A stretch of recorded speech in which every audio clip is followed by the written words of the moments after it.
रख हौसला, वो मंजर भी आएगा, मंजर के साथ साथ समंदर भी आएगा। थक कर न बैठिए मंजिल के मुसाफिर, मंजिल भी मिलेगी और मंजिल मिलने का मजा भी आएगा। हाँ जी दोस्तों, तो यही कथन को सच कर दिखाए हैं हमारे इसरो के वैज्ञानिकों ने। जहां विकसित देश के वैज्ञानिक अभी जाने का सोच ही रहे थे, प्लानिंग ही कर रहे थे, वहां पर पहुंच करके दिखाए हैं। चंद्रयान 3 को पहुंचा करके दिखाए हैं हमारे इसरो के वैज्ञानिकों ने। इससे दोस्तों आप लोगों को भी ये सीख लेनी चाहिए कि कैसे हारने के बाद हौसला को बनाए रखना चाहिए और आगे कैसे प्लानिंग करने चाहिए। इसी चीज को कामयाब करके जो इसरो दिखाए हैं, ये हमारे देश के नवयुवकों के लिए भी एक तरह से ये आईना है उनके लिए कि उनको भी असफल होने के बाद आगे बढ़ना चाहिए, बल्कि उससे 4 गुने हौसले के साथ आगे बढ़ना चाहिए। तो जो चंद्रयान 3 का लैंडर और रोवर दोनों ही चंद्रमा के सतह पर उतर चुका है। तो दोस्तों इससे जुड़े जो भी क्वेश्चन होंगे, इससे जुड़े प्रत्येक प्रतियोगी परीक्षाओं में क्वेश्चन जरूर पूछे जाएंगे। तो आज हम चंद्रयान 3 से जुड़े हर एक पहलू को देखेंगे, उसके बारे में पिक्चर के साथ जानेंगे, क्योंकि आपके एग्जाम में जो भी क्वेश्चन आए वो क्वेश्चन न छूट पाए। तो आइए बच्चों, आज चंद्रयान 3 के बारे में जानते हैं। बच्चों ये है हमारे चंद्रयान 3 का रॉकेट के साथ पूरा पिक्चर है। तो बच्चों चंद्रयान 3 के बारे में जानने से पहले जरा ये जान लेते हैं कि इसरो ने अपने चांद मिशन का शुरुआत कब किया था। तो इसरो जो है अपने चंद्रयान मिशन का शुरुआत 2009 में किया था। 2009 में इसरो का प्रथम चंद्रयान गया था। फिर दूसरा जो चंद्रयान गया था मिशन, वो 2019 में गया था। और जो थर्ड चंद्रयान है दो बच्चों, वो अभी ये 14 जुलाई 2023 को लॉन्च हुआ था, जो कि 42 दिन के बाद आज दोस्तों जा करके चांद के सतह पर उतरा है। बच्चों ये जो है चंद्रयान 3 का रॉकेट है, जो इस पूरे चंद्रयान को इसको ऊपर की तरफ लिफ्ट करेगा, ले जाएगा। इस रॉकेट का जो नाम है वो LVM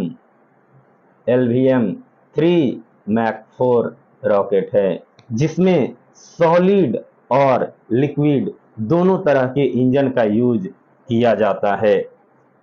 इसका जो प्रक्षेपण किया गया था 14 जुलाई 2023 को, वह किया गया था सतीश धवन अंतरिक्ष केंद्र से। और इसका जो टोटल पेलोड है वो 3900 केजी का पेलोड है। ये रॉकेट के बाद इसमें ये जो आ जाता है, जो पूरे चंद्रयान 3 को चंद्रमा के कक्षा में ले जाएगा। बच्चों इस LVM 3 रॉकेट का जो वेग है वह है 36,000 किलोमीटर प्रति घंटा।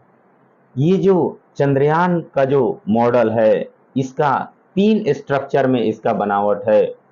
पहला जो है वो है प्रोपल्शन मॉडल,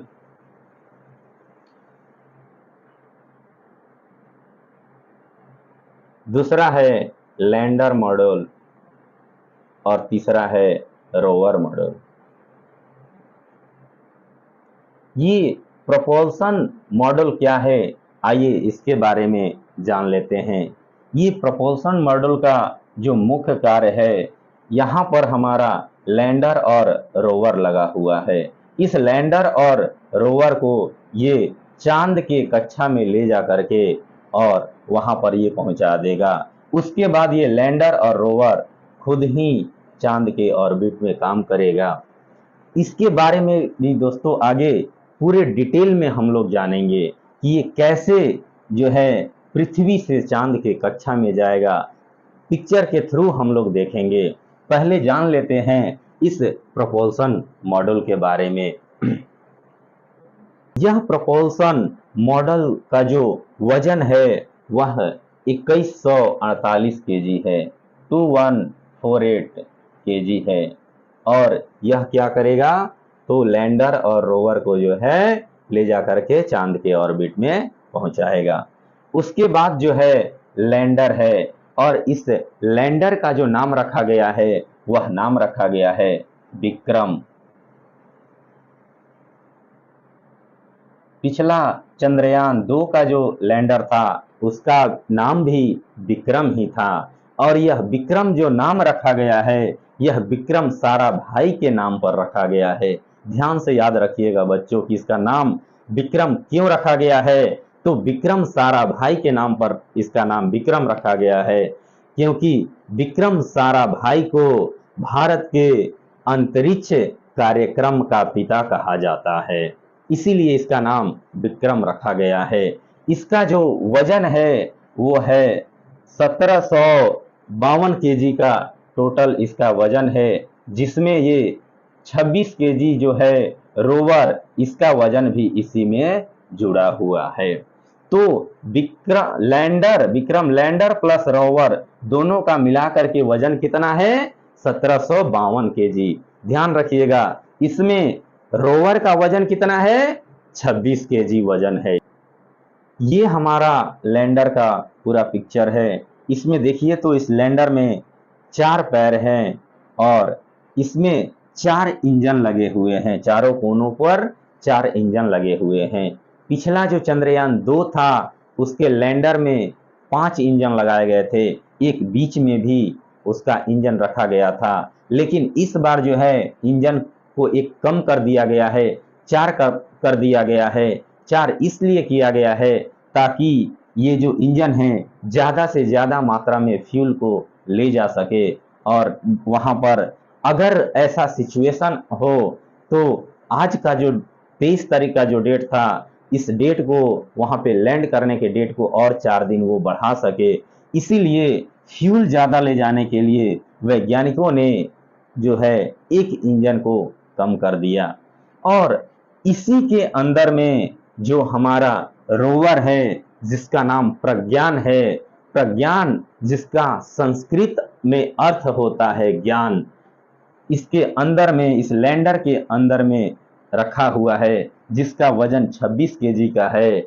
और जब ये जैसे ही लैंडर चंद्रमा के सतह पर उतरा, उसके 2.5 से 3 घंटे के बाद बाहर निकला रोवर, और आकर के मुख्य जो कार्य है यह इस रोवर का ही मुख्य कार्य है।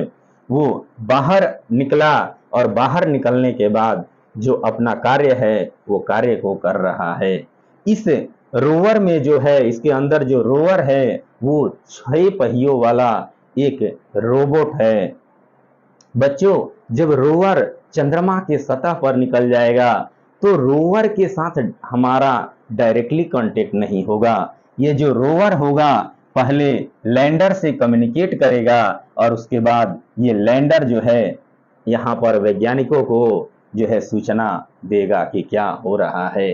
तो रोवर जो है, रोवर के बारे में और डिटेल में हम जान लेते हैं कि इसमें क्या क्या टेक्नोलॉजी यूज किया गया है, क्या क्या जा करके वहाँ पर वो रिसर्च करेगा। बच्चों, ये प्रज्ञान रोवर है। प्रज्ञान का संस्कृत अर्थ होता है ज्ञान। तो इस रोवर में जो है कितने कुल 3 और 3 6 चक्के लगे हुए हैं, और इसके चक्के में एक चीज और ध्यान रखिएगा, ये सबसे इंपॉर्टेंट में भी क्वेश्चन हो सकता है कि स्वास्तिक चिन्ह बना हुआ है। जब ये रोवर वहां चंद्रमा के सतह पर चलेगा तो वहां पर स्वास्तिक जो है वो चिन्ह उसके धरती पर, उसके सतह पर बनते जाएगा। उसके बाद ये रोवर के ऊपर ये देखिए सोलर प्लेट लगा हुआ है। ये सोलर पैनल जो है, जैसे ही रोवर चांद के सतह को के नीचे उतरेगा वहां पर ये उसका सोलर पैनल ऑन हो जाएगा, और यह सोलर पैनल 50 वाट के बिजली का उत्पादन करेगा और इसी एनर्जी से रोवर वहां पर काम करेगा। और इस रोवर का जो काम करने का जो टाइम लाइन है वह पृथ्वी के 14 दिन के बराबर है, जबकि चंद्रमा के जो है 1 दिन के बराबर, यानी कि हमारे यहाँ का 14 दिन वहां पर जो है 1 दिन के बराबर होता है। वहां पर 14 दिनों तक सूर्योदय होता है और 14 दिन तक सूर्यास्त रहता है। इस रोवर के बारे में और कुछ जान लेते हैं कि इसमें 2 नेविगेशन कैमरे लगे हुए हैं, जो कि वहां के अल्फा पार्टिकल एक्सरे स्पेक्ट्रोमीटर, जिसका कि शॉर्ट जो नाम है वो है APXS, APXS, जिसका फुल फॉर्म है अल्फा पार्टिकल एक्सरे स्पेक्ट्रोमीटर। और जिसका कार्य जो है ये चंद्रमा के सतह पर उतर करके वहां के धरती का, वहां के वातावरण का जो है रिसर्च करेगा और देखेगा कि उसमें क्या क्या खनिज तत्व पाए जाते हैं। साथ ही साथ ये इस बात का भी पता लगाएगा कि जल का कण चंद्रमा पर मौजूद है या नहीं। पिक्चर के थ्रू देखते हैं कि चंद्रयान 3 कैसे चंद्रमा के सतह तक पहुंचा। तो ये रहा इसका सतीश धवन अंतरिक्ष केंद्र से लॉन्च होने के बाद ये चंद्रमा के पृथ्वी के ऑर्बिट में पहले घूमते रहा। जी हाँ बच्चों, ये वैसे ही घूमते रहा। ये क्यों इसको घुमाया गया? क्योंकि बच्चे कभी देखे हो क्या, जो फांसा जाल से मछली मारते हैं ना, वो अपने जाल को ऐसे ऐसे घुमाते हैं पहले और घुमा करके सडनली फेंकते हैं। इससे होता क्या है कि एनर्जी कम लगता है और वो जो जाल होता है वो काफी दूर तक जाता है। वही टेक्नोलॉजी इस हमारे इसरो के वैज्ञानिकों ने यूज किया। क्यों? क्योंकि इसरो के वैज्ञानिकों ने मात्र 615 करोड़ के लागत में इस चंद्रयान 3 को चंद्रमा के सतह पर उतारा है। तो इतने कम लागत पे पहुंचाने के लिए इसरो के वैज्ञानिकों ने कुछ अपने दिमाग का यूज किया, जो विश्व के विकसित देशों के वैज्ञानिक नहीं करते हैं। अन्य देशों के जो स्पेस क्राफ्ट होते हैं या चंद्रयान और दूसरे होते हैं, उनको लॉन्च करने में 6,000-7,000 करोड़ रुपए का खर्च आ जाता है, जबकि हमारे देश के महान वैज्ञानिकों ने मात्र 615 करोड़ रुपए में ही इसको चंद्रमा के सतह पर पहुंचा दी। अब ये चांद पर पहुंचा कैसे, ये आपको बताते हैं। ये पृथ्वी का चक्कर लगाते लगाते चंद्रयान 3 जो है, इसका जो प्रपोल्सन मॉड्यूल था वो यहाँ से निकलता है और जाता है चंद्रमा के कक्षा में, और ये 100 किलोमीटर के ऊंचाई पर ऑर्बिट में ले जा करके चंद्रमा को जो लैंडर है वहां से अलग हो जाता है। और उसके बाद लैंडर का जो इंजन है वो काम करता है इसको चंद्रमा के सतह पर उतारने में।